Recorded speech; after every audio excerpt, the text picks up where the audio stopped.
il n'avait pas du tout à avoir peur de porter son cache-nez parce que les taux a baissé. C'est l'entrée des chefs d'État, très chers téléspectateurs, ici sous ce chapiteau où est prévue cette cérémonie. Nous allons suivre l'exécution de l'hymne national de la RDC qui sera suivi de l'hymne de l'Union africaine. Hymne national. Si. Je m'exécute avec les autres.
Leurs Excellences, Messieurs les chefs d'État et de gouvernement, avec l'expression de nos hommages les plus déférents.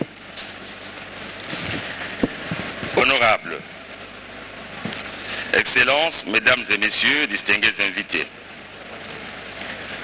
la République démocratique du Congo a l'honneur d'abriter la 10e réunion de haut niveau du mécanisme régional de suivi de l'accord cadre pour la paix, la sécurité et la la coopération pour la République démocratique du Congo et la région des Grands Lacs.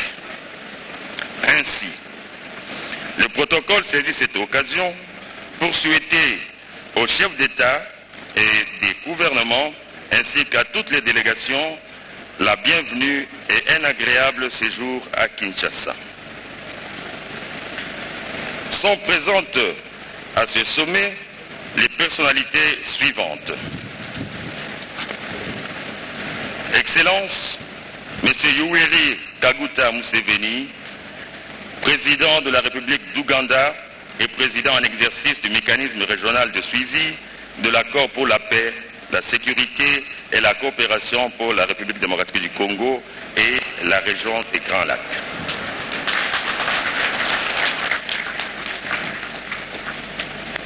Excellence, M. Denis Sassou Nguesso, président de la République du Congo.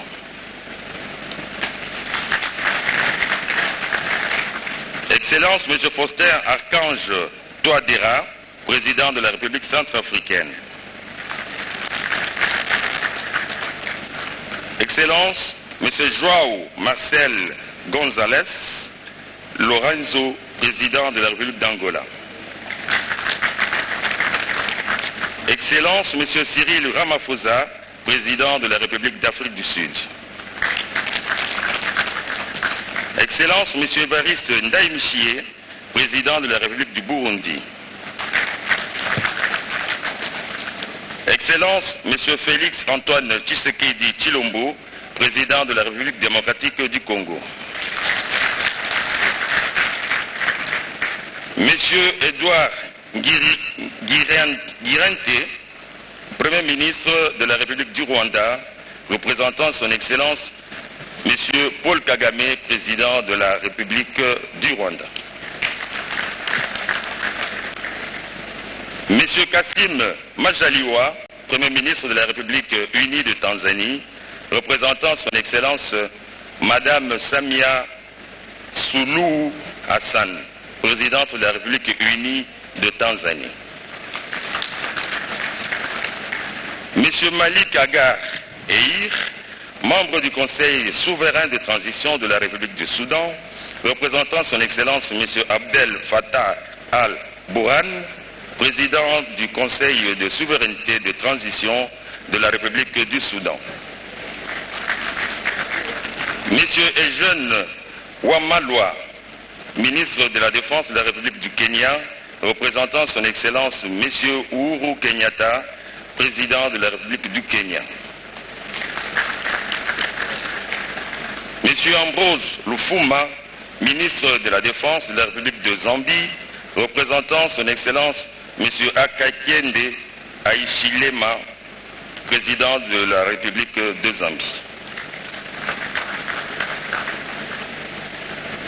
M. Jean-Pierre Lacroix, secrétaire général adjoint aux opérations de paix des Nations Unies, représentant son Excellence Antonio Guterres, secrétaire général des Nations Unies. Et M. Moussa Faki Mahamat, président de la Commission africaine. Leurs Excellences, Messieurs les chefs d'État et des gouvernements des pays signataires de l'accord d'Addis Abeba, le programme de la cérémonie d'ouverture se présente comme suit. 1. La lecture des déclarations de représentants des institutions garantes des accords cadres pour la paix, la sécurité et la coopération, des partenaires internationaux et de la société civile. 2. Le rapport du président sortant du mécanisme régional de suivi de l'accord cadre, son Excellence M. Yoweri Kaguta Museveni, président de la République d'Ouganda. 3. Suivra ensuite la passation de la présidence du mécanisme régional de suivi de l'accord cadre entre le président sortant, son Excellence M. Yoweri Kaguta Museveni, et le président entrant, son Excellence M. Félix Antoine Tshisekedi Tshilombo. Puis 4, enfin, viendra le discours du président entrant du mécanisme régional de suivi Son Excellence M. Félix Antoine Tshilombo, président de la République démocratique du Congo. Leurs Excellences, Messieurs les chefs d'État et des gouvernements, avec votre autorisation, nous allons inviter Madame Julienne Lusenge du Conseil consultatif pour les femmes à prendre la parole. Madame Julienne.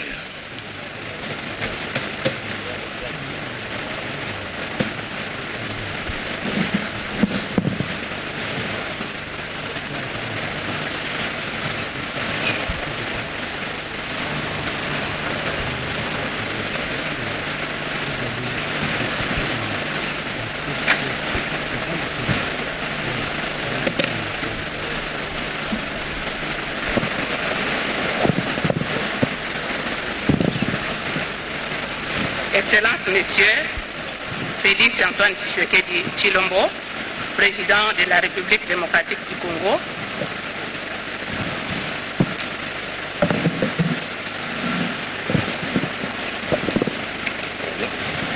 Excellences, Messieurs le Président de la République démocratique du Congo, Félix Antoine Tshisekedi Tshilombo, Excellences, Messieurs les chefs d'État et de gouvernement des pays signataires de l'accord cadre, Excellences Messieurs Moussa Faki Mahamat, président de la Commission de l'Union africaine, Messieurs le sous-secrétaire général adjoint des Nations Unies pour les opérations de maintien de la paix, Honorable Président du Sénat, Honorable Président de l'Assemblée nationale, Excellences Mesdames et Messieurs les ministres, membres du gouvernement de la RDC, distingués délégués et invités, à vos rangs et qualités respectifs. C'est un immense honneur pour ma modeste personne de porter la voix de toutes les femmes de la région des Grands Lacs devant cette auguste assemblée en ce jour où le sort de ces milliers de femmes et filles sera de nouveau au cœur des débats. Les femmes de la région voudraient rendre hommage bien mérité au président Félix Antoine Tshisekedi Tshilombo, qui s'est acquitté avec brio de son mandat à la tête de l'Union africaine, notamment pour les initiatives prises en faveur de la promotion du genre, ce qui lui a valu la désignation des champions de la masculinité positive pour la lutte contre les violences faites aux femmes et aux jeunes filles et l'impulsion des actions qu'il va continuer à faire pour cette noble cause. Je saisis également cette opportunité pour exprimer à leur nom toute notre gratitude pour son soutien et engagement pour la cause des femmes et des jeunes filles et d'avoir abrité cette rencontre de très haute portée et qui assurera la présidence du mécanisme régional de suivi de l'accord cadre. C'est le lieu d'adresser notre reconnaissance à son Excellence M. Moussa Faki Mahamat, président de la Commission de l'Union africaine, pour l'attention qu'il accorde aux questions des femmes et des filles. Permettez-moi aussi de remercier l'ambassadeur Wang Xia, envoyé spécial du secrétaire général des Nations Unies dans la région des Grands Lacs, leurs excellences Madame Catherine Samba Panza, Dr Specios Wandira et Madame Bineta Diop, envoyé spécial du président de la Commission de l'Union africaine, parce qu'il ne cesse de nous impliquer dans toutes les activités qui sont réalisées dans les hauts niveaux des conférences et des assises. En effet, le Conseil consultatif s'est félicité de l'évolution positive de l'environnement politique et diplomatique dans la région des Grands Lacs, traduite entre autres par des efforts conjoints de neutralisation des forces négatives dans l'Est de la République démocratique du Congo, ainsi que la mise en place des mécanismes dans le cadre de l'opération du groupe de contact et de coordination avec la participation des femmes. En appui à l'engagement des chefs d'État visant à lutter contre les violences faites aux femmes et aux filles, telles que nous renouvelées dans la déclaration de Kinshasa sur la masculinité positive, le Conseil consultatif plaide pour que les États adoptent des lois spécifiques sur l'égalité entre les hommes et les femmes, assorties des mesures d'application afin de rendre l'égalité effective conformément aux objectifs 5 de l'agenda 2030 des Nations Unies pour le développement durable et à l'aspiration 6 de l'agenda 2063 de l'Union africaine. Avec votre permission, messieurs les chefs d'État, le document contenant les recommandations des femmes de la région des Grands Lacs vous sera transmis par le secrétariat pour considération, étant donné que nous n'avons pas de temps pour vous lire toutes nos recommandations. Excellences, messieurs les chefs d'État, distingués délégués et invités, les femmes sont particulièrement préoccupées par les écarts entre les engagements pris dans le cadre des instruments régionaux et des traités internationaux et la réalité de l'action sur terrain. Ces écarts concernent notamment la violence fondée sur le genre et la transposition en droit interne des protocoles et instruments régionaux sur le sujet. C'est ici l'opportunité de se féliciter des conclusions de la conférence panafricaine de Kinshasa sur la en Afrique tenue le 10 juin 2020 et des ordres sur masculinité positive du 25 novembre. C'est dans l'esprit et la lettre de ces déclarations que nous encourageons les chefs d'État de la région des Grands Lacs à s'en approprier le contenu et à mettre en œuvre les recommandations irrélatives. Rappelons ici qu'à travers la déclaration sur la masculinité positive, les chefs d'État présents à la conférence ont réitéré leur engagement à apporter les ressources nécessaires pour la lutte contre les violences faites aux femmes et aux filles et ont appelé le secteur privé à développer et mettre en œuvre des politiques et programmes de lutte contre les violences faites aux femmes, aux filles, ainsi que l'autonomisation et l'inclusion financière des femmes conformément aux objectifs de la nouvelle décennie des femmes africaines pour l'inclusion financière et l'économie des femmes africaines 2020-2030. Aussi, nous voudrions ici rappeler pour le programme de réparation pour les survivants et survivantes, tel qu'énoncé par les survivants elles-mêmes à la réunion du 23 au 24 novembre ici à Kinshasa, nous voudrions voir les programmes de réparation et de prise en charge des enfants issus des viols être vraiment élaborés et mis en œuvre. Permettez-moi de souligner au nombre de... Pour terminer, permettez-moi, pour conclure mon propos, je voudrais plaider pour l'adoption de l'intégralité des recommandations issues de la 14e réunion du Conseil consultatif des femmes, paix et sécurité pour la région des Grands Lacs du 18 février dernier. Puisse ce moment historique jeter les bases d'un nouveau contrat social entre les leaders de la région, les garants de l'accord 4, les législateurs, les ombudsman, le secteur privé, la société civile, ainsi que les femmes et les jeunes, en vue de la consolidation de la paix dans la région des Grands Lacs. Nous comptons sur l'engagement soutenu des chefs d'État et des gouvernements de toute la région afin de promouvoir le leadership des femmes et de lutter contre les inégalités de genre et de garantir le respect de leurs droits. Je vous remercie.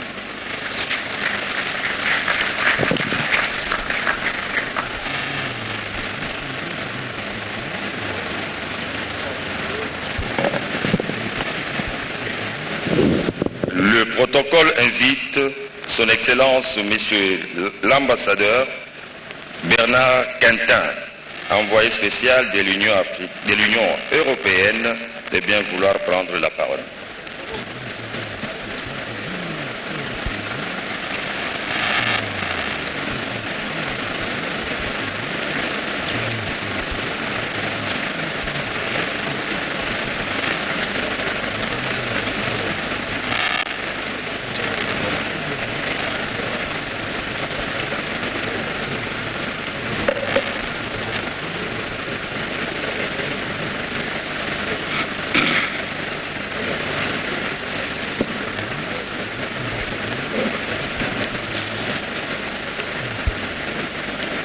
Excellences, Monsieur le Président de la République démocratique du Congo, Excellency, Mr. President of the Republic of Uganda, Excellences, Monsieur le Président de la République du Congo, Excelentísimo Señor Presidente de la República de Angola, Excellences, Monsieur le Président de la République centrafricaine, Excellency Mr. President of the Republic of South Africa, Banyakubawa Omukuru Wichiubu Chu Burundi, Excellences, Messieurs les Premiers ministres, Excellences, Messieurs les ministres chefs de délégation, Excellences, Monsieur le Président de la Commission de l'Union africaine, Excellences, Monsieur le Secrétaire général adjoint des Nations Unies, Mesdames et Messieurs, en vos titres et qualités.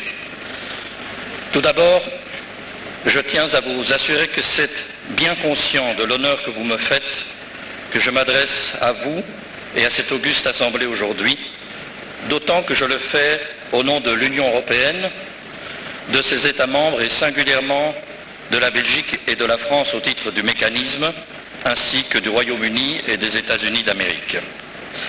L'organisation de cette conférence marque une nouvelle étape très importante dans la volonté des autorités congolaises de mettre l'Est de la République démocratique du Congo au centre de ses et donc de nos préoccupations et attentions. La présence de nombreuses très hautes autorités et délégations démontre l'intérêt et la volonté commune de la région de contribuer aux solutions pour la région.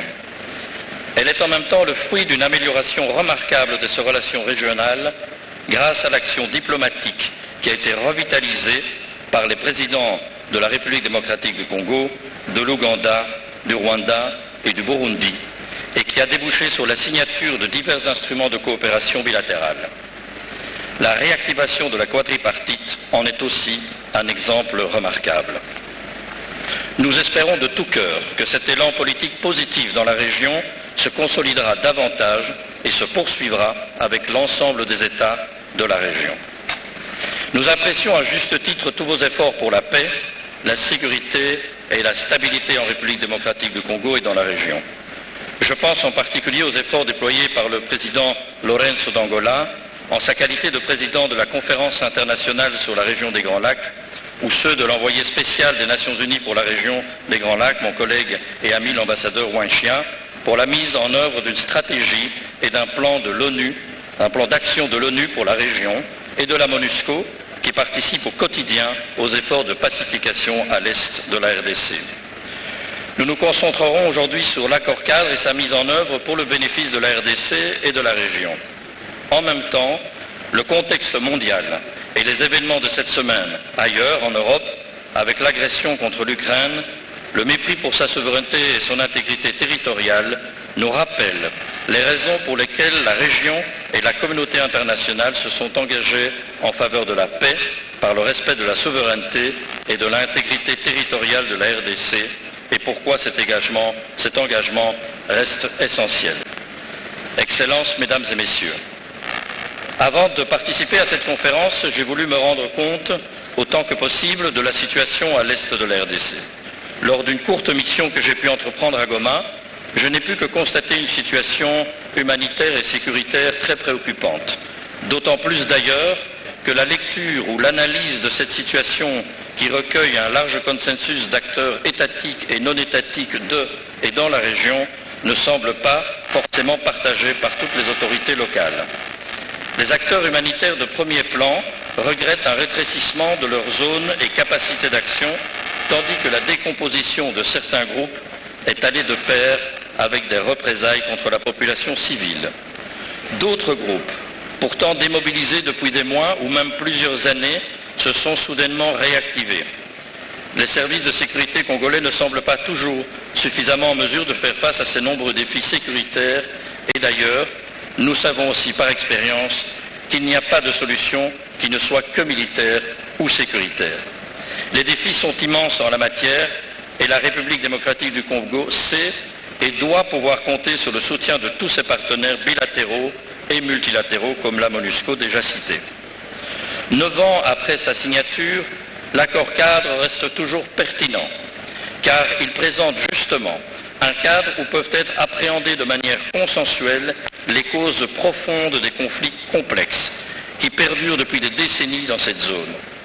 L'accord continue de jouer un rôle central en tant que cadre politique et de référence pour une paix et une stabilité durable dans la région.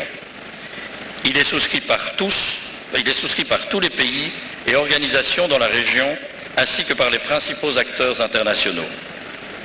Un des éléments clés de l'accord cadre est l'exploitation et le commerce illicite des ressources naturelles en RDC et dans la région. Je cite en vrac, si j'ose dire, l'étain, le tantal, le tungstène, l'or, les diamants, le coltan, le charbon, ainsi que le cacao, le bois d'œuvre et les espèces sauvages. Exploitation et commerce illicite, disais-je, par les groupes armés et les réseaux criminels et mafieux qui les appuient. Ces trafics doivent devenir commerce, au bénéfice de tous, équitablement. Excellences, messieurs les chefs d'État et de gouvernement, Excellences, mesdames et messieurs, tout protocole observé, pour notre part, la situation à l'est de la RDC est tout sauf une crise oubliée. L'Union européenne et ses partenaires se sont investis depuis plusieurs années et à différents titres dans la région. Nous sommes un partenaire important de la réforme du secteur de sécurité en RDC, autant sur la réforme de l'armée que de la police et de la justice. Nous soutenons la lutte contre l'impunité par un appui aux juridictions nationales pour les poursuites et jugements des crimes graves et violences sexuelles commis à l'Est. Nous apportons une aide humanitaire considérable aux populations vulnérables. Malgré la détermination du gouvernement congolais, les pays dans la région et tout notre investissement, les efforts pour stabiliser la région n'ont pas encore atteint leurs objectifs. Ils doivent être accélérés car il y a urgence. Nous sommes prêts à renforcer notre action sur base d'une stratégie de stabilisation nationale intégrée en application de l'accord et en tenant compte de la nécessité du respect de l'état de droit et de la promotion de la protection et de la promotion même des droits humains. Nous devons tous nous engager davantage, tant sur les questions de justice et de sécurité, comme la réforme du secteur de sécurité et le DDRCS, que sur des actions de développement socio-économique et de restauration de la cohésion nationale, qui passe par exemple par une plus grande implication du secteur privé et une plus grande intégration économique régionale, afin de créer des emplois et donner un élan au développement dans la région. L'Union européenne, ses États membres et ses partenaires sont engagés pour travailler toujours plus étroitement avec la région sur base d'une nouvelle approche stratégique de l'Union européenne pour les Grands Lacs qui pourrait inclure des aspects comme les questions transfrontalières, l'exploitation et le commerce durable des ressources naturelles, ainsi que les questions de paix et de sécurité, comme par exemple la prévention de l'extrémisme violent, le renforcement de la justice et la lutte contre l'impunité. La conférence d'aujourd'hui est une étape importante qui nous permettra, j'en suis certain, d'avoir une compréhension et une vision encore plus partagées et ainsi renforcer là où c'est nécessaire nos coopérations et notre approche multilatérale. D'autres réunions seront nécessaires et nous sommes preneurs de la poursuite d'un dialogue régulier avec vous sur toutes ces questions. Notre objectif est d'appuyer vos efforts pour parvenir à une paix et une stabilité durable dans la région. Mettre fin une fois pour toutes aux violations et aux violences quotidiennes subies par les civils, victimes de ce qu'on appelle encore parfois une guerre de basse intensité, un concept dont je suis certain que nous ressentons tous le caractère presque vulgaire quand on l'oppose à ces personnes dont nous devons, ensemble, assurer la sécurité et restaurer la dignité. Nous le leur devons. Et nous pourrons ainsi, aussi et toujours ensemble, faire de la région des Grands Lacs le moteur de développement pour tout le continent africain qu'elle mérite d'être. Je vous remercie.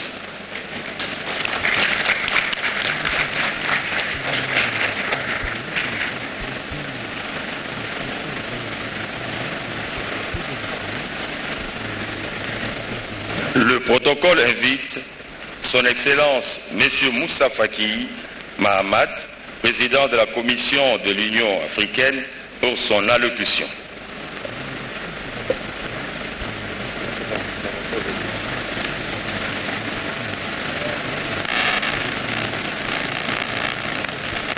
La région des Grands Lacs,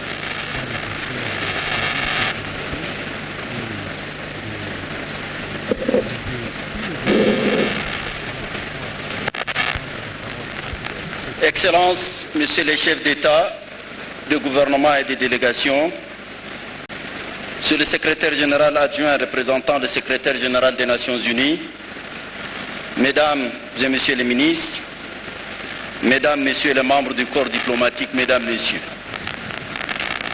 je voudrais avant tout propos adresser Chaleureuse félicitations au président de la République démocratique du Congo, son Excellence Félix Antoine Tshisekedi Tshilombo et son gouvernement pour la tenue de ce 10e sommet du mécanisme régional de suivi de l'accord cadre pour la paix, la sécurité et la stabilité en RDC et dans la région des Grands Lacs. Le poids multidimensionnel de la RDC le place incontestablement au cœur des problématiques de la paix, la sécurité, le développement et la démocratie, non seulement en Afrique centrale, mais également dans tout le continent. Excellences, Mesdames, Messieurs, le mal africain, tissé par le cycle infernal de violence, de guerre fratricide, de prolifération des forces négatives et d'armes de toutes sortes, de graves atteintes aux droits humains, d'exploitation illégale des ressources naturelles, de malgouvernance, de récurrentes pandémies. Ce mal est en partie né ici et a trouvé sa terre de prédilection ici. C'est aussi, je l'ai dit avec foi et conviction, ici que l'espérance de lui mettre fin viendrait de ce sous-continent au potentiel immense et promoteur qu'est la RDC. Ce 9e anniversaire de la signature de l'accord cadre est non seulement l'occasion d'évaluer le chemin parcouru, mais aussi d'apporter les correctifs indispensables pour le futur. Se pose ici, à nous tous, autorités congolaises, pays de la région, communauté internationale, l'inévitable question de nos responsabilités respectives. Avons-nous honoré nos engagements vis-à-vis de la République démocratique du Congo? Les élites de ces géants, longtemps en tourmente, ont-elles été en situation de donner le meilleur d'elles-mêmes à la patrie de Lumumba? Le bilan qu'il nous faut faire doit être un instant de vérité, prélude à la rédemption de ces grands pays et non celui de l'esquive des vraies interrogations. Je me réjouis ici du rôle stabilisateur joué par les Nations Unies en RDC, à travers la MINUSCO, à laquelle je voudrais rendre un franc et chaleureux hommage. Je salue aussi l'engagement personnel du secrétaire général Antonio Guterres. Excellences, Mesdames, Messieurs, il y a ces derniers temps un vent doux et vivifiant qui souffle désormais sur la région. Les réconciliations fraternelles, les ouvertures des frontières, les marques de solidarité, la prolifération des gestes de fraternisation, les mains tendues de chacun vers l'autre, tous les autres, constituent aux yeux de l'Afrique et du monde une si belle émulation dans la construction d'un destin apaisé, respectueux, digne et éminemment constructif.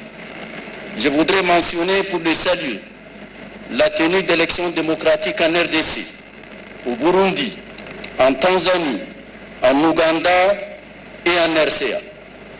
Le dialogue politique en RCA, au Soudan du Sud et au Soudan, même si dans ces derniers pays, l'équilibre patiemment construit a été rompu.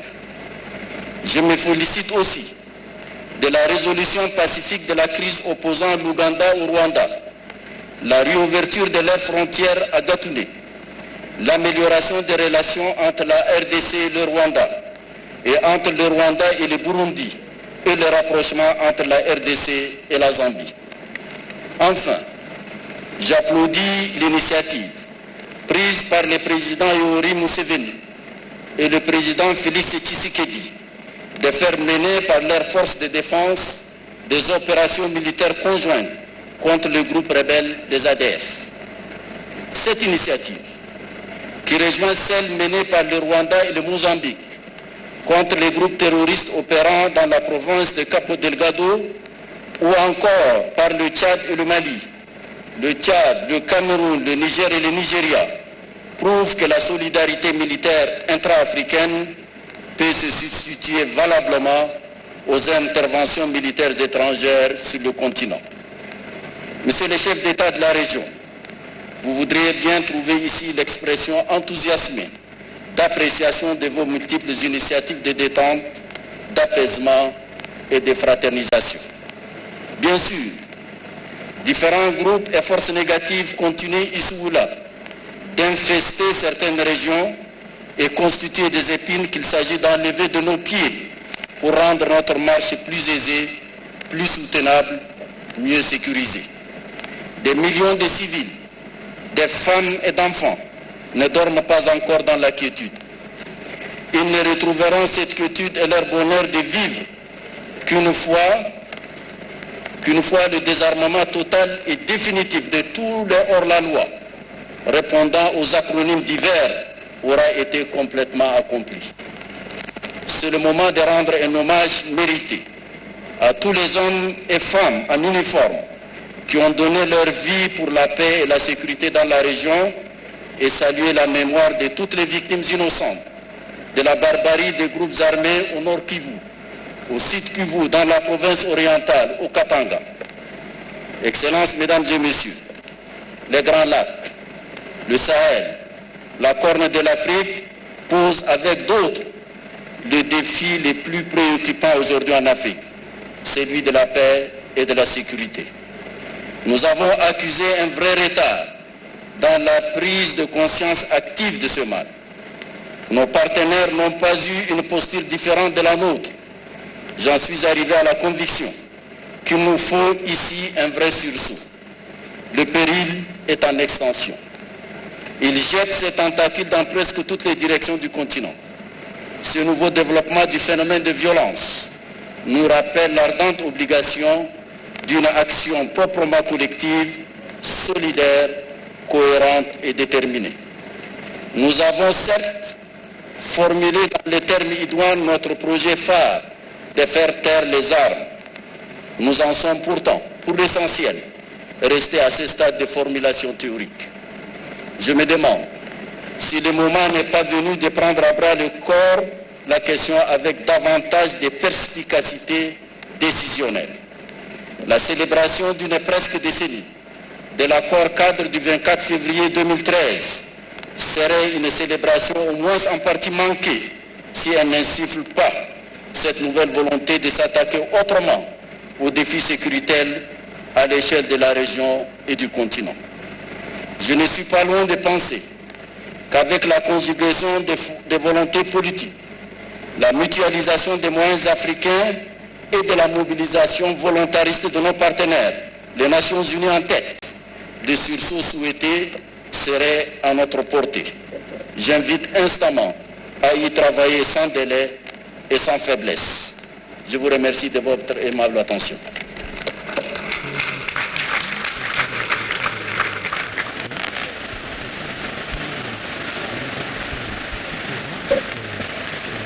Le protocole invite M. Jean-Pierre Lacroix, secrétaire général adjoint aux opérations de la paix des Nations Unies, à prendre la parole.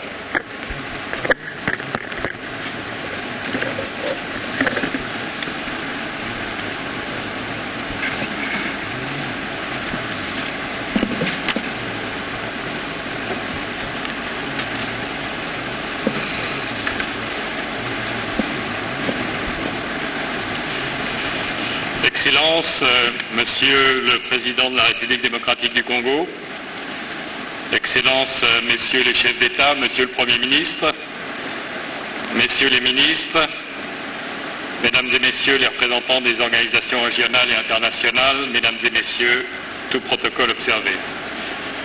Comme vous le savez, le secrétaire général des Nations Unies a été dans l'obligation d'annuler sa venue ici, en République démocratique du Congo, pour des raisons impérieuses qui nécessitent sa présence au siège des Nations Unies à New York. Et je vais donc partager avec vous les quelques commentaires et messages qu'il avait préparés à votre égard.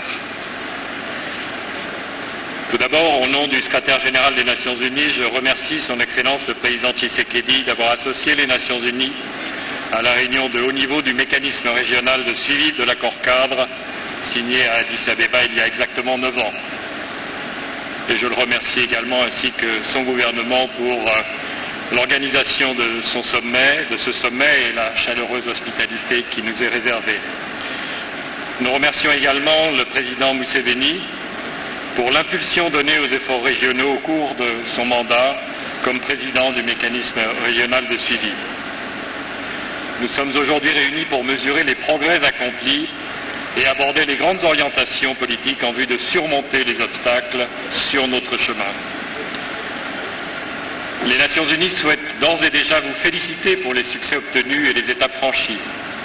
Nous souhaitons également saluer le soutien apporté aux pays signataires de l'accord cadre par les institutions garantes, l'Union africaine, la Conférence internationale sur la région des Grands Lacs, la communauté de développement de l'Afrique australe, les Nations Unies ainsi que tous les partenaires internationaux.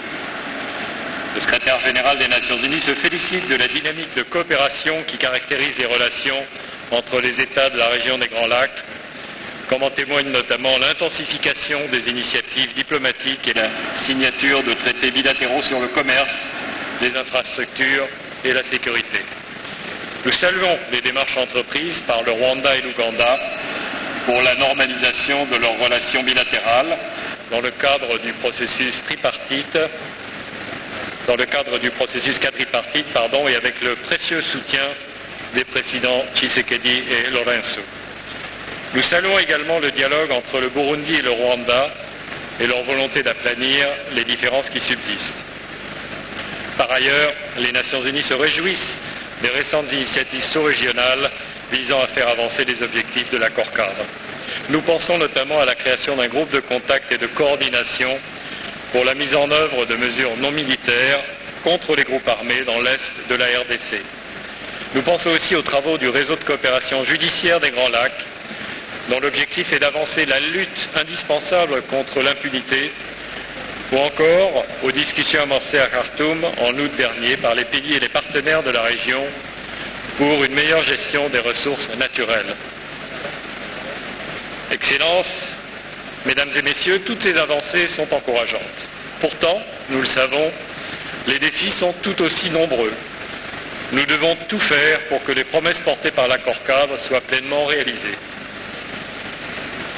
Dans l'est de la République démocratique du Congo, nous continuons d'être marqués par les témoignages des populations locales faisant état des activités des groupes armés. Nous continuons de constater les effets de la violence perpétrée par ces groupes, notamment l'attaque récente menée par des milices contre le camp de personnes déplacées de Savo dans la province d'Ituri. Et je présente naturellement à son Excellence le président Tshisekedi et aux membres de son gouvernement, ainsi qu'au peuple de la République démocratique du Congo, toutes nos condoléances. Les Nations Unies condamnent fermement ces attaques sur un site où des civils cherchent la protection et l'assistance humanitaire. Et je réitère le soutien de la MONUSCO à accompagner le gouvernement et le peuple congolais dans leurs efforts de paix et de stabilité, car la souffrance des populations civiles ne peut nous laisser indifférents. L'existence d'un grand nombre de personnes déplacées, l'exploitation illicite et le trafic des ressources naturelles, les difficultés inhérentes à la mise en place des programmes de désarmement, démobilisation et réintégration. Devant tant de défis et d'épreuves, nous devons collectivement redoubler d'efforts pour parvenir à une région pacifiée et tournée vers le développement durable. Cela passe par des sociétés plus égalitaires et plus inclusives. Cela nécessite aussi de ne ménager aucun effort dans la lutte contre l'impunité et aussi de tenir un discours de vérité et de réconciliation. Cela exige bien sûr une participation accrue des femmes et des jeunes au processus politique et de consolidation de la paix, car ce sont eux qui paient le plus lourd tribut. Et nous connaissons bien, Excellence, Monsieur le Président Tshisekedi, votre engagement fort à cet égard. Cela implique enfin une coopération régionale accrue et sans cesse renouvelée. Pour faire face à ces défis, les pays de la région ne manquent ni d'outils ni de cadre d'action. Et nous devons collectivement faire vivre ces instruments, les doter des ressources indispensables et leur insuffler l'énergie politique nécessaire. Les Nations Unies, à travers notamment le bureau de l'envoyé spécial pour la région des Grands Lacs, l'ambassadeur Rancha, que je salue, et aussi la MONUSCO, salue la représentante spéciale du secrétaire général, Mme Bintou Keïta. Les Nations Unies donc poursuivront sans relâche leur coopération avec les pays signataires, les institutions de la région et la communauté internationale dans son ensemble, afin d'obtenir des avancées concrètes dans les objectifs de l'accord cadre. C'est aussi l'objectif de la stratégie régionale pour la consolidation de la paix, la prévention et le règlement des conflits dans la région des Grands Lacs et de son plan d'action, élaboré avec votre précieux concours et aussi celui d'autres partenaires de la région.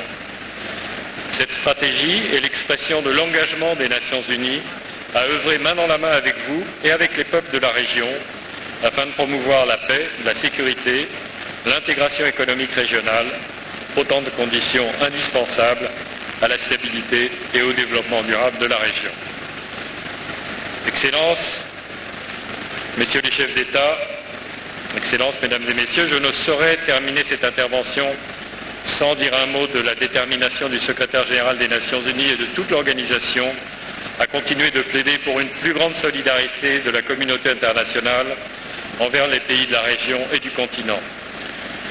Les Nations Unies, le secrétaire général, nous tous, nous tenons à saluer la résilience des populations de la région qui, chaque jour, continuent de faire face à la pandémie du Covid-19 dans les circonstances que nous connaissons. Et nous félicitons aussi les dirigeants de la région pour les mesures prises afin d'améliorer les infrastructures sanitaires, y compris la production de vaccins. Mais il faut que tous les pays et tous les fabricants fournissent en priorité des vaccins au mécanisme COVAX et instaurent les conditions nécessaires à la production locale de tests de dépistage, de vaccins et de traitements dans le monde entier. Cette solidarité internationale est tout aussi essentielle dans l'aide au développement durable. Aujourd'hui, nous avons un système financier mondial en faillite morale qui a abandonné les pays du Sud, les privant des investissements nécessaires, limitant les perspectives de croissance et enfermant des pays dans une spirale de dette et de taux d'intérêt exorbitants. Une réforme en profondeur de ce système est indispensable afin de permettre un allègement de la dette, un accès plus large au financement concessionnel et des investissements massifs dans l'éducation, la santé, la création d'emplois et la protection sociale. Enfin, la communauté internationale doit faire preuve d'une plus grande solidarité dans la lutte contre le dérèglement climatique qui touche durement la région, alors que nous savons que cette région et l'Afrique ont la plus faible responsabilité dans les émissions à gaz à effet de serre. Les pays riches doivent honorer dès cette année l'engagement pris envers les pays en développement de financer l'action climatique à hauteur de 100 milliards de dollars par an. Excellence, c'est une évidence. Ce n'est en étant solidaires et en travaillant ensemble que nous pourrons surmonter tous les défis, anciens comme nouveaux, émergents, et garantir aux populations de la région un avenir stable et prospère. Vous pouvez compter sur l'appui sans faille du secrétaire général des Nations Unies et de nous tous qui servons les Nations Unies. Le secrétaire général présentant une fois de plus son excuse pour son absence et bien sûr, je vous souhaite personnellement un plein succès à vos travaux et je vous remercie de votre attention. Merci.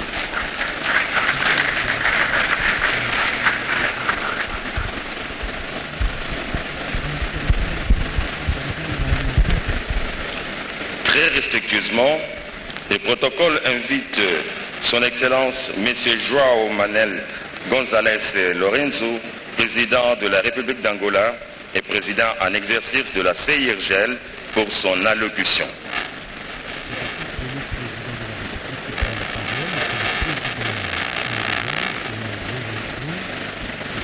La parole à l'occasion de ce 10e sommet de l'accord cadre de la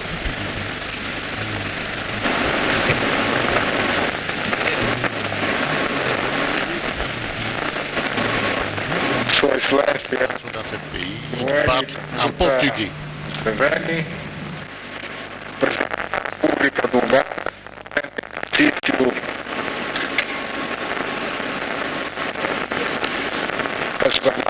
Sua Excelência Yoweri Kaguta Museveni, Presidente da República do Uganda, Presidente em exercício do mecanismo de supervisão regional do Acordo Quadro, Sua Excelência Félix Antoine Tshisekedi Tshilombo, Presidente da República Democrática do Congo, Sua Excelência Chefes de Estado e do Governo, Sua Excelência Jean-Pierre Lacroix, secretário-geral adjunto das Nações Unidas, Sua Excelência Moussa Faki Mahamat, presidente da Comissão da União Africana, Sua Excelência Bernard Quintin, enviado especial da União Europeia, Sua Excelência Elias Pendi Magosi, secretário-geral da Comunidade de Desenvolvimento da África Austral, SADC, Excelências, na qualidade de presidente em exercício da CIRGL, constitui para mim motivo de grande honra e satisfação participar nesta magna Assembleia que reúne uma vez mais os máximos representantes dos países signatários do Acordo Quadro para a Paz, Segurança e Cooperação para a República Democrática do Congo e região. Nesta que será a 10ª vez que nos reuniremos neste formato, procuraremos discutir e analisar os progressos alcançados no âmbito da implementação deste importante mecanismo multilateral, visando a criação de condições essenciais para que a RDC e a região consigam alcançar a paz e a estabilidade definitivas que todos nós auguramos em prol do crescimento e desenvolvimento das nossas nações. Excelências, na nossa qualidade de chefes de Estado da sub-região dos Grandes Lagos e responsáveis de mecanismos e organizações signatárias do Acordo Quadro, temos a responsabilidade de trabalhar conjuntamente para defender a paz, a segurança e a estabilidade política e social dos países que a integram, devendo nos assumir como os principais atores na busca de soluções construtivas para a resolução dos conflitos existentes, através da implementação efetiva dos compromissos nacionais e regionais assumidos no âmbito do Acordo Quadro. Congratulamos-nos com os mais recentes acontecimentos em prol da paz na região, com uma decisão tomada a nível bilateral com vista à reabertura do posto fronteiriço de Gatuna-Katuna, resultante das recomendações saídas da 4ª Cimeira Quadripartida de Ruanda para a normalização das relações entre o Uganda e o Ruanda. Congratulamos-nos igualmente com a evolução positiva da situação na República Centro-Africana, que conduziu à declaração unilateral do cessar-fogo por parte das autoridades governamentais deste país e que abre o caminho para a necessária implementação do roteiro de paz vivamente aplaudido e encorajado pela Conferência Internacional da Região dos Grandes Lagos, pela SIAC e pelas Nações Unidas. Ainda neste âmbito, regozijo-me com o facto de se terem desenvolvido outras ações de igual peso e importância que muito têm contribuído para a redução da instabilidade na região dos Grandes Lagos, como os significativos progressos registrados para a normalização das relações entre o Uganda e o Burundi e entre o Uganda e a República Democrática do Congo, assim como a realização de forma pacífica de eleições gerais em alguns dos nossos países. No que diz respeito à República Democrática do Congo, devo felicitar Sua Excelência o Presidente Félix Tshisekedi pelos esforços que vem desenvolvendo no sentido da erradicação dos grupos rebeldes no leste do país e da reconciliação de todas as forças vivas da nação congolesa, estabelecendo um clima de confiança entre os diferentes atores políticos. Estas ações reforçam a ideia e a esperança de que a nossa sub-região está a despertar para a necessidade da construção da estabilidade e da segurança como fatores incontornáveis para assegurar a concretização dos nossos grandes objetivos de redução da pobreza e de construção do bem-estar e prosperidade dos nossos povos. Os gostaria de destacar o relevante contributo dado pelas comunidades econômicas regionais, pela União Africana, pelas Nações Unidas e outros parceiros e mecanismos de cooperação internacionais para a estabilização total da nossa zona. Apesar disso, devo reconhecer com preocupação as dificuldades que ainda persistem na realização de ações de desarmamento, desmobilização, reintegração e reassentamento, DDR, de rebeldes da região, devido às vezes à ausência de processos de inclusão política e de reintegração na vida social. A acentuada porosidade das fronteiras dos países que integram a região dos Grandes Lagos e o lento progresso na demarcação das fronteiras internacionais entre os países da região, que se deve em parte à falta de recursos disponíveis para o efeito, dificulta os esforços para mitigar esta situação. Outra grande preocupação tem a ver com os ataques que vêm sendo perpetrados por grupos terroristas no leste da RDC e em outros países da nossa sub-região, o que mostra a necessidade de fortalecermos a cooperação e coordenação regional no campo da segurança, através da promoção de iniciativas que possam concorrer para eliminar este mal do nosso continente. É dentro deste esforço que a República de Angola tomou a iniciativa de promover uma cimeira sobre o terrorismo e as mudanças inconstitucionais em África, que terá lugar na República da Guiné Equatorial a 28 e 29 de maio do corrente ano, com o objetivo de refletirmos à volta dos golpes de Estado e do terrorismo no nosso continente, bem como o de procurarmos as melhores soluções para desencorajar tais práticas. Por isso, aproveito este palco para apelar a todos os chefes de Estado presentes para participarem da Cimeira de Malabo, pois será uma oportunidade única para nos debruçarmos à volta de um assunto qui nous concerne tous au plus haut point. Excellence, permettez-moi de conclure en exprimant le souhait que nos discussions aboutiront à des conclusions qui contribueront de manière pratique à améliorer la situation en RDC et dans la région, afin d'ouvrir une nouvelle ère de paix, de stabilité, de prospérité pour notre sous-région.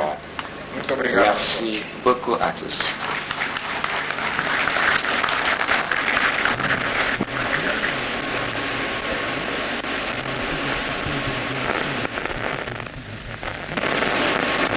Très respectueusement, le protocole invite le président sortant du mécanisme régional de suivi de l'accord cadre, son Excellence M.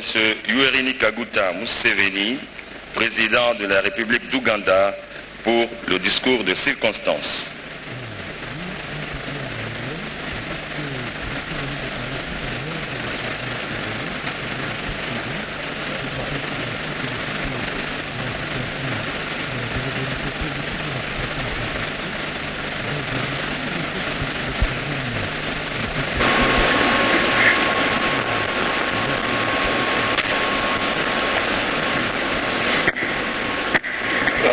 His Excellency President Tshisekedi, President of the Democratic Republic of Congo, Their Excellencies, the heads of state and the government who are here, other the leaders of delegations and the special envoys and other invited guests.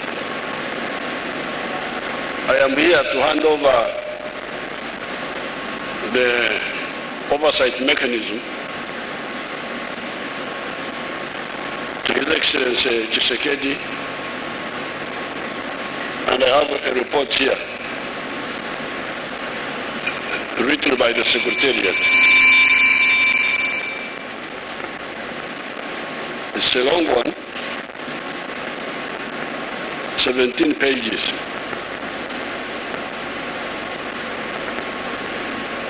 But I want to inform you that the mechanism has not worked well.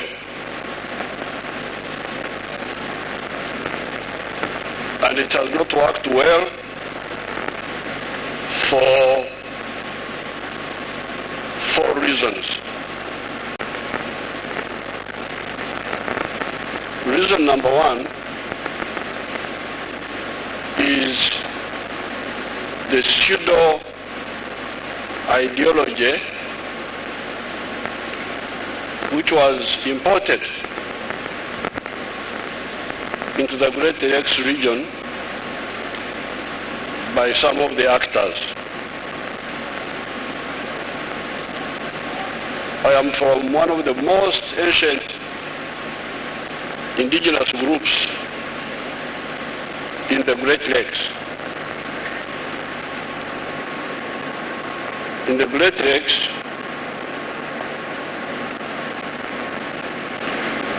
we know the people who live there since time immemorial. The ones who live in the grasslands, the ones who live in the mountains, and the ones who live in the forest regions. We know them. But some reactionaries, I think in French you say reactionnaire, have been promoting the pseudo ideology of exclusion. This is what caused big problems in Rwanda and Burundi because of that pseudo ideology, and even other parts of that area. That ideological confusion, for instance, interfered with the repatriation of the M23 young people who are still in Uganda. And I hear some in other places. Et même en d'autres lieux. Some people have been Certaines pushing the line personnes that sont en train d'utiliser un narratif qui dit qu'il y a des groupes qui n'appartiennent pas au Congo ou qui n'appartiennent pas à certaines parties du pays, mais nous savons qui vient d'où. Donc, la première des choses qu'on devrait pouvoir résoudre, c'est faire face à cette question d'incompétence idéologique et du sectarisme, chauvinisme, et qui écume pratiquement notre sous-région des Grands Lacs.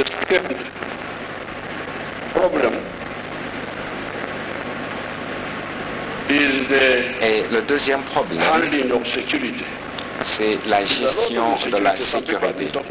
Il y a beaucoup d'insécurité et on va justement parler ici. Et la preuve de l'insécurité est que l'Ouganda aujourd'hui, je crois que c'est le deuxième ou troisième pays dans le monde qui abrite un grand nombre de réfugiés.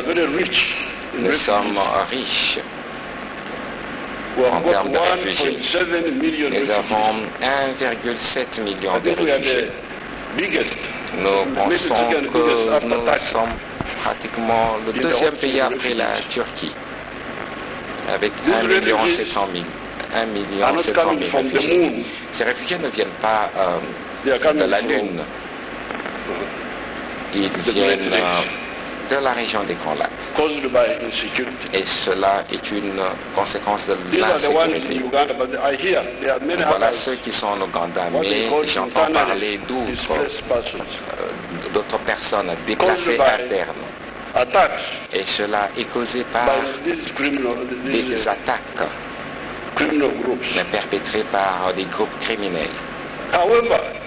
Cependant, je voudrais vous dire ici de ma longue expérience au cours de plus de 60 ans, j'observais, 60 ans que j'observe. Quand Lumumba a été assassiné ici, j'avais 18 ans. Et je sais tout ce qui s'est passé après. C'est très facile de défaire ces groupes.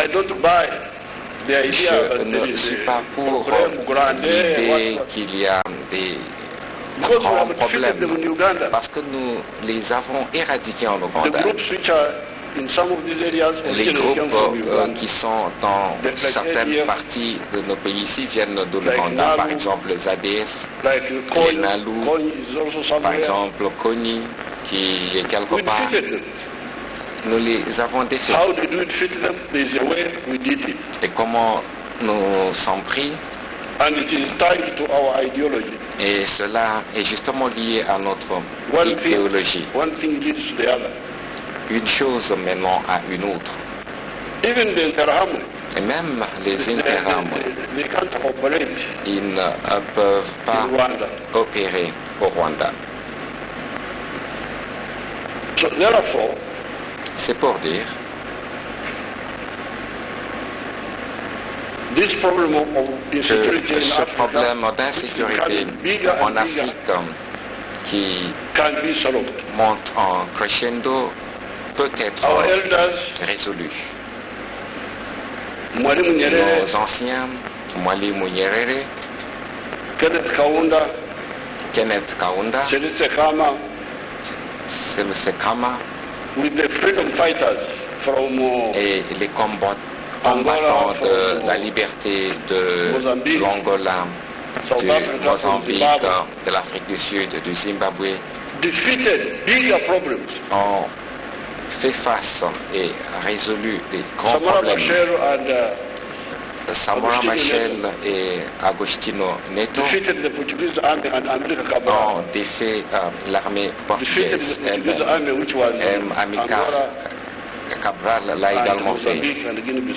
Donc, au Angola, au Mozambique, en Guinée-Bissau, avec l'appui de certains États tels que la Tanzanie, la Zambie, le Botswana et la Guinée-Conakry sous Sékou Touré. Ils ont défait l'armée portugaise. Défaite militaire, pas négociation, défaite militaire, défaite totale. Nous étions à même de faire Ian Smith au Zimbabwe et les Blancs en Afrique du Sud, en Namibie. Comment nous ne pouvons pas arriver à éradiquer ces petits groupes? Cela veut dire qu'il y a quelque chose qui manque, que nos anciens ont fait, que nous ne faisons pas. Nous avons aujourd'hui plus de capacité que la Tanzanie, le Botswana, la Zambie, que les capacités qu'ils avaient en 1974, lorsque les armées africaines ont défait l'armée portugaise. Aujourd'hui, nous avons plus de capacités. Donc il y a quelque chose qui manque. Nous avons une vision claire que nous avons partagée avec nos amis et nous savons que cela est possible. Le troisième problème, évidemment, en conséquence des précédents problèmes, fait que nous Nous n'avons pas d'infrastructure, pas de route, pas de ceci, parce que si vous avez l'insécurité, vous n'avez pas le temps de faire autre chose. Et puis la question de la transformation socio-économique. La population est en train de croître, mais la société ne se transforme pas. Elle n'est pas modernisée. Donc, cela ajoute d'autres crises, pas simplement dans les grands lacs, mais nous entendons parler aussi en dehors de l'Afrique où les jeunes qui fuient le continent pour aller vers l'Europe et qui meurent dans la mer Méditerranée.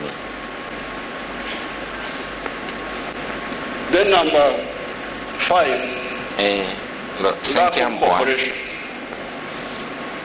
manque de coopération. Nous ne collaborons pas. Je peux vous dire que si nous collaborons, il n'y aura pas des problèmes sécuritaires qu'on ne peut résoudre en Afrique. Je vous le dis parce que je le sais.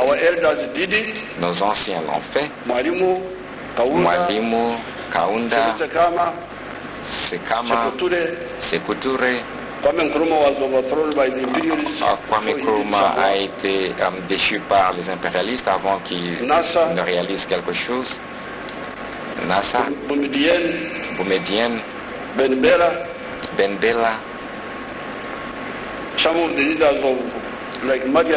certains de leaders comme Mariam Gwabi ici au Congo, ils étaient à même de faire face à des grands problèmes par rapport à ce que nous avons devant nous. Je voudrais saluer son Excellence Félix Tshisekedi, qui récemment s'est accordé avec nous pour collaborer et gérer ce petit problème des ADF. Les ADF, c'est rien.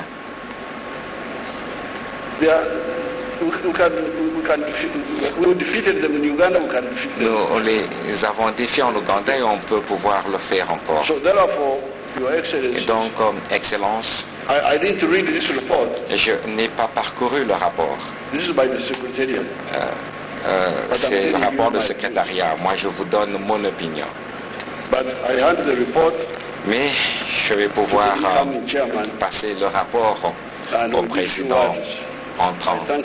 Et sur ce, je vous remercie et son Excellence le président Tshisekedi de nous avoir invités ici. Je n'ai pas été à Kinshasa depuis bien longtemps. Je suis content d'être là. Et je félicite son Excellence président Félix Tshisekedi d'être élu comme président de la République du Congo parce que je n'étais pas venu et je souhaite à tout le monde bonne chance. C'est un honneur maintenant pour moi de passer la main à son Excellence le président Tshisekedi.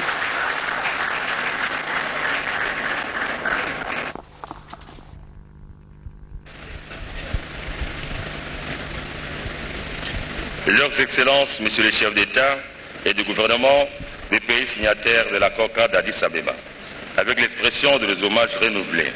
Honorables Excellences, Mesdames et Messieurs, distingués invités, nous allons passer maintenant à assister à la passation de la présidence du mécanisme régional de suivi.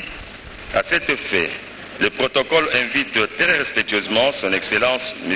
Yoweri Kaguta Museveni, président sortant, et son Excellence M. Félix Antoine Tshisekedi Tshilombo, président entrant, à bien vouloir passer par devant l'assistance pour la passation du pouvoir.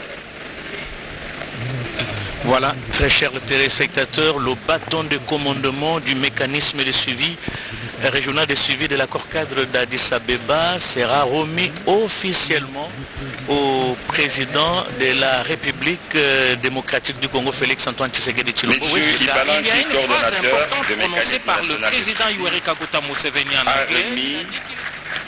Les instruments juridiques du pouvoir.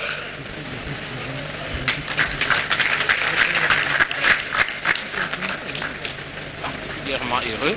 C'était donc ça, toute la dernière phrase de son discours. Et voilà, la passation de pouvoir. Yoweri Kaguta Museveni, on le rappelle, il a présidé la 9e réunion à Kampala en 2018 et aujourd'hui, voilà, c'est Félix Antoine Tshisekedi, encore une fois, qui va présider en fait 13 pays au-delà de la CEAC qu'il préside, au-delà de la SADC dont il est vice-président. Voilà. Et il va occuper officiellement les fauteuils du président du mécanisme régional de suivi de l'accord cadre d'Addis Abeba. En cette qualité le qu'il va protocole prononcer. invite son Excellence M. Félix Antoine Tshisekedi Tshilombo, président de la République démocratique du Congo et président en exercice du mécanisme régional de suivi de l'accord de la paix, la sécurité et la coopération pour la République démocratique du Congo et la région des Grands Lacs pour son discours.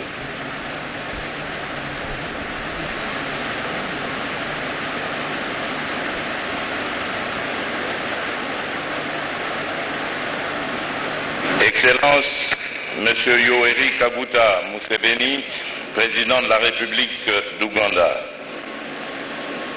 Excellence, Monsieur Joao Lourenço, président de la République d'Angola. Excellence, Monsieur Cyril Ramaphosa, président de la République d'Afrique du Sud. Excellence, Monsieur Denis Sassou Nguesso, président de la République du Congo. Excellence, Monsieur Évariste Ndayishimiye, président de la République du Burundi. Excellence, Monsieur Faustin Archange Touadéra, président de la République centrafricaine. Excellence, Messieurs les représentants des chefs d'État, Messieurs les présidents des deux chambres du Parlement de la République démocratique du Congo, Monsieur le Premier ministre du gouvernement de la République démocratique du Congo, Monsieur le Président de la Cour constitutionnelle de la République démocratique du Congo, Monsieur le Président du Conseil économique et social de la République démocratique du Congo, Excellence Monsieur Jean-Pierre Lacroix, secrétaire général adjoint des Nations Unies, Excellence Monsieur Moussa Faki Mahamat, président de la Commission de l'Union africaine, Excellence Messieurs les représentants des institutions garantes de l'accord cadre d'Addis Abeba, Mesdames et Messieurs, distingués invités,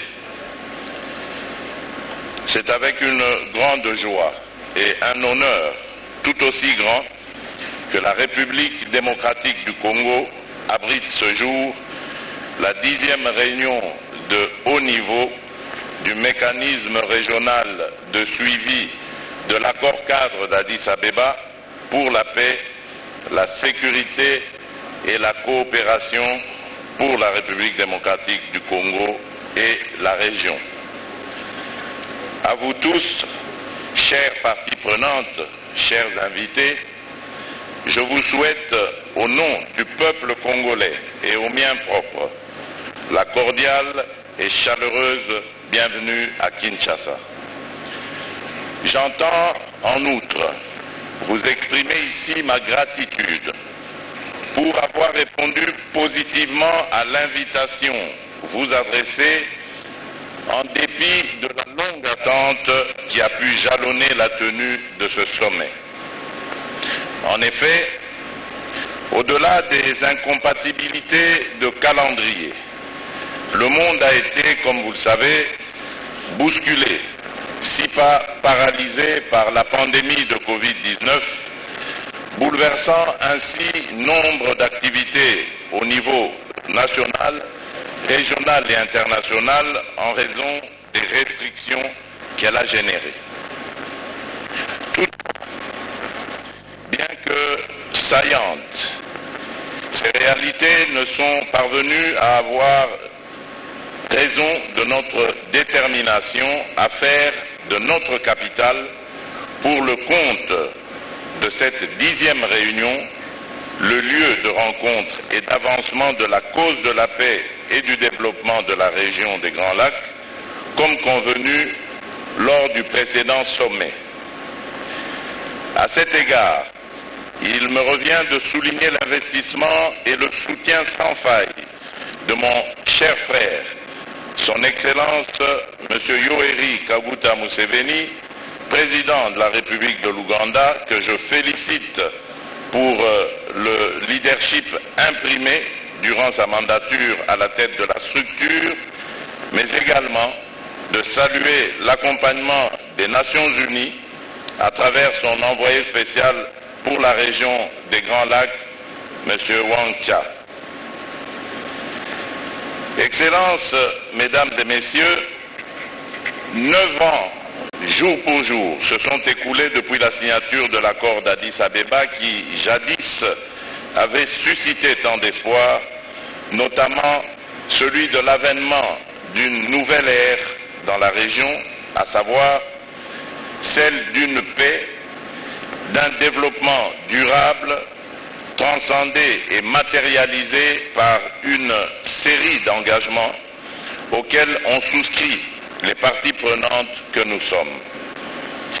Cette paix, condition sine qua non pour toute velléité de développement, doit en effet découler d'un travail en synergie pour mettre fin au cycle récurrent de violences armées et d'instabilité rencontrées depuis plus de 2 décennies dans la région en général et à l'est de la République démocratique du Congo en particulier.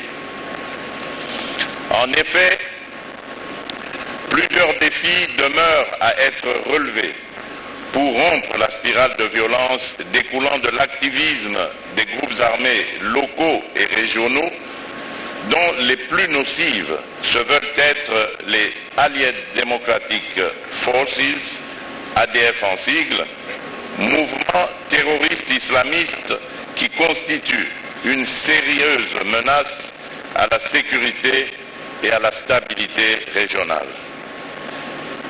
À cet égard, et en mémoire des victimes des atrocités commises contre les populations civiles, les membres des forces de défense et de sécurité des pays de la région, les casques bleus ainsi que les étrangers en séjour dans la région, je vous prie de vous lever et d'observer un instant de recueillement.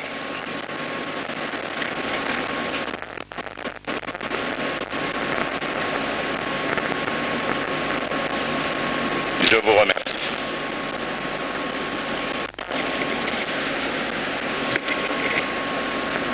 Excellences, Mesdames et Messieurs, la persistance de l'insécurité ne devrait nullement occulter les efforts encourageants fournis ces dernières années pour renforcer la confiance entre les pays de la région et ainsi avancer vers une meilleure coopération diplomatique et sécuritaire. Dans la droite ligne de la décision du 9e sommet consistant en l'élaboration d'une nouvelle approche pour neutraliser les forces négatives, la République démocratique du Congo a abrité en juin 2019 la première réunion des chefs de services de renseignement et de sécurité de 5 pays signataires. Cette réunion s'est suivie de plusieurs rencontres en Tanzanie, au Kenya, au Burundi, qui ont abouti en 2021 à la création et à l'adoption du plan d'action du groupe de contact et de coordination sur des mesures non militaires, en complément aux actions militaires contre les forces négatives, plan pour lequel mon pays s'est par ailleurs engagé à offrir un siège à Goma, dans le Nord Kivu, à sa cellule opérationnelle. À cet effet, je rends hommage au travail de titan abattu par les experts des pays concernés et apprécie l'accompagnement des institutions garantes pour l'avancement de ce processus non sans défi majeur.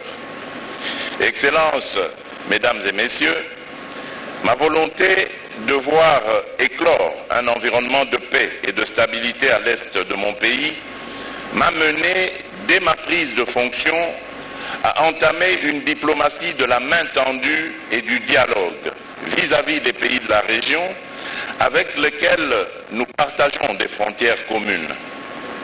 En faisant du mécanisme national de suivi de l'accord cadre de l'Addis Abeba l'une des clés de voûte de cette action, j'ai tenu à réitérer l'engagement pris par la République démocratique du Congo d'œuvrer dans le sens d'annihiler les menaces posées à la paix et à la stabilité envers la région et envers elle-même. C'est notamment dans la défense de cet intérêt national aux implications régionales que certaines avancées ont pu être observées. Parmi elles, on peut citer, entre autres, les bons offices fournis en 2019 par la République démocratique du Congo aux côtés de la République d'Angola dans le processus de dialogue amorcé entre la République de l'Ouganda et la République du Rwanda dans le but de préserver la paix et la concorde entre les deux peuples. À cet égard, je note avec satisfaction la réouverture le 31 janvier dernier de la frontière terrestre Gatuna-Katuna entre les deux pays précités, donc l'Ouganda et le Rwanda, frontière qui était fermée depuis février 2019. Dans le même ordre, je tiens à souligner avec admiration le résultat fructueux de négociations entre la République démocratique du Congo et la République de Zambie en vue du règlement pacifique du différend frontalier. Preuve que la paix ne peut être réalisée par la violence, elle ne peut être atteinte que par la compréhension, comme l'a si bien dit Ralph Waldo. Ainsi, en vue de favoriser la prospérité partagée, mon pays a conclu en 2021 des accords de coopération bilatérale avec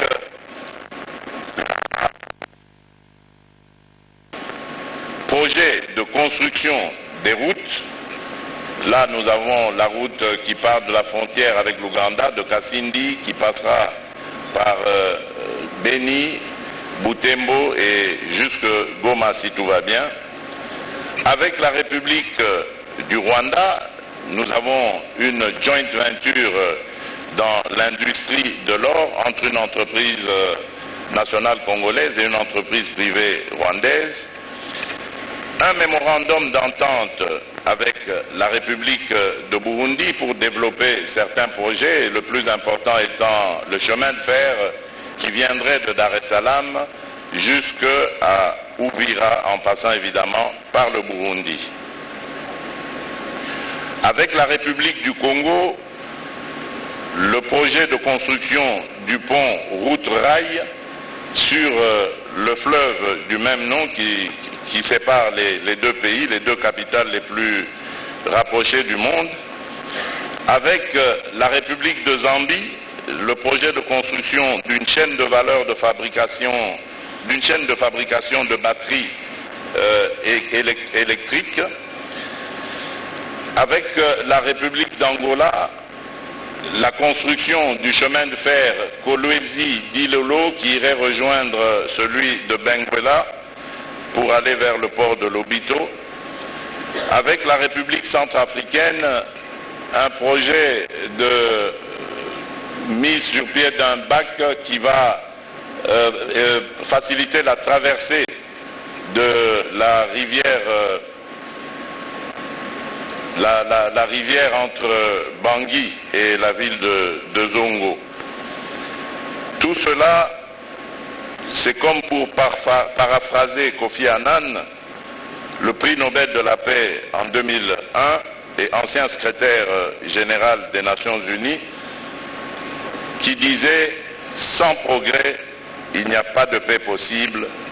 Sans paix, il n'y a pas de progrès possible. » En outre, comme vous le savez, les forces armées de la République démocratique du Congo et les forces de défense du peuple ougandais, UPDF, sont sans désemparer depuis le 29 novembre 2021 dans une mutualisation des forces contre les ADF MTM qui opèrent dans le nord-est congolais à la frontière avec l'Ouganda.